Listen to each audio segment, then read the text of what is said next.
भाजपनी त्यांच्या डोळ्यासमोर त्यांची हार त्यांना दिसून येते आणि म्हणून त्यांचे दिग्गज नेते हे पण आता डायरेक्ट लोकांना पैसे वाटप करताना पकडले गेले आहेत. अतिशय लाजिरवाणी गोष्ट आहे आणि जेव्हा दिसत असतं की आपण हारतोय तेव्हा या सगळ्या गोष्टी भाजपच्या माध्यमातून केल्या जातात.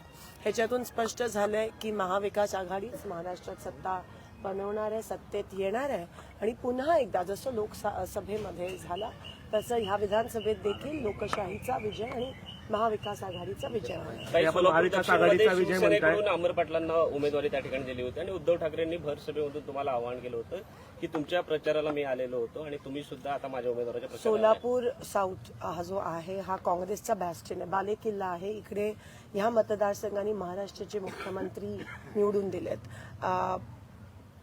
आघाडी धर्म आम्ही पाळला. आम्हाला शेवटच्या क्षणाला सांगितलं एबी फॉर्म देऊ नका. आम्ही एबी फॉर्म दिला नाही, आम्ही विड्रॉ केला. ज्यांनी दिलीपाने साहेबांनी नंतर त्यांचा फॉर्म सुद्धा विड्रॉ केला.